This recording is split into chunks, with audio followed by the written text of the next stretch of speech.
What if I told you that one of the largest US states is mostly empty?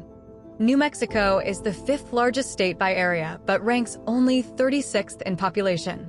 Most residents live in a handful of urban centers: Albuquerque, Santa Fe, Las Cruces, while the rest of the land stretches out, largely uninhabited. So why is New Mexico so empty? Let's explore 4 chapters that reveal the truth behind the land of enchantment's sparse population. Chapter 1: Land of Extremes. New Mexico spans over 121,000 square miles, larger than New York, Pennsylvania, and New Jersey combined. Yet much of that expanse is desert, mountain, and high plateau.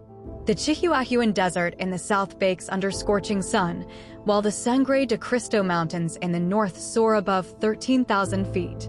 Between them lies the Colorado Plateau and the Rio Grande Rift. Elevation alone swings by thousands of feet, creating massive temperature and ecology shifts within short distances. Rocky soils, minimal rainfall, and wide daily temperature swings make farming and building challenging. Roads follow narrow passes through steep canyons, isolating communities and discouraging large-scale development. Chapter 2: Water, Climate, and Infrastructure. With average annual precipitation around 13 inches, roughly 1/3 of the U.S. average, water scarcity defines daily life. The Rio Grande, a lifeline, snakes through a narrow valley, supplying most major cities. Historic acequia systems once irrigated small farms, but modern demands exceed sustainable supply. Groundwater aquifers are drawn down faster than they recharge. Wide parts of the state lack municipal water entirely, relying on hauled or well water. Harsh winters in the high country bring heavy snow, complicating travel and infrastructure maintenance. Summer monsoons offer relief, but can trigger flash floods in dry arroyos. Highways freeze or become muddy, and rural school buses can't operate. These climatic challenges make remote living costly and unpredictable, pushing people toward urban clusters with reliable services. Chapter 3: Historical Settlement and Cultural Patterns. Human presence in New Mexico dates back over 10,000 years, yet population density remained low. The ancestral Puebloans built cliffside dwellings in Chaco Canyon and Mesa Verde, but their communities rarely exceeded a few thousand people. Spanish colonists arrived in the 1500s, founding Santa Fe in 1610 and establishing scattered missions, ranchos, and silver mining camps. The dispersed layout reflected the need to follow water and grazing, not to create dense towns.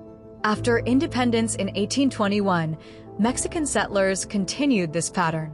When the U.S. acquired the territory in 1848, Santa Fe and Albuquerque had only a few thousand inhabitants each. The coming of the Atchison, Topeka, and Santa Fe Railway in the 1880s spurred growth in Raton, Las Vegas, and Tucumcari, but most of the state remained rural.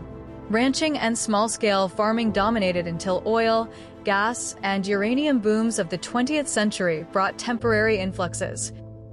None enough to fill the empty backcountry. Chapter 4: Federal Lands, Economy, and Modern Migration. Nearly half of New Mexico's land is controlled by the federal government: national forests, parks, military bases, and research sites. White Sands Missile Range, Sandia Labs, and Los Alamos National Laboratory cover vast areas, off-limits to private housing. National monuments like Bandelier and Carlsbad Caverns preserve natural wonders, but prohibit development. Reservations and pueblos add to tribal lands governed separately. Economically, the state relies on energy extraction, federal research, tourism, and government spending. Boom and bust cycles in oil, gas, uranium, and military contracts create unstable job markets. High poverty rates and limited higher education opportunities drive many young adults to neighboring states with stronger economies. Meanwhile, retirees and remote workers, attracted by affordable housing, clear skies, and cultural richness, settle in metro suburbs and arts enclaves, but rarely in the vast wilderness that surrounds them. Chapter 5: Embracing the Empty. And yet, New Mexico's emptiness is also its greatest asset. The open skies, perfect for astronomy at observatories like those near Cloudcroft and on Magdalena Ridge, draw scientists and stargazers. National parks offer solitude that cities cannot.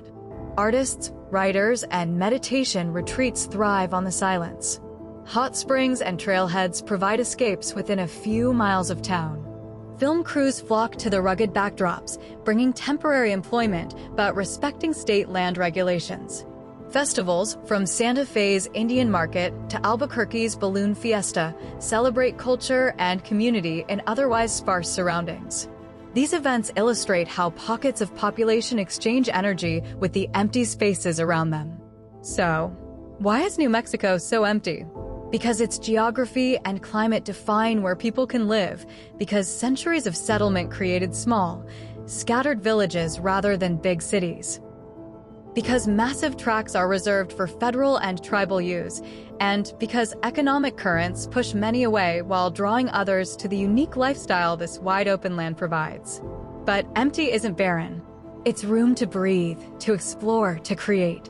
It's the heartbeat of the land of enchantment, vast, cultural, scientific, and alive in its solitude. Thanks for watching. Please subscribe if you enjoyed, and let us know in the comments what you really think of New Mexico.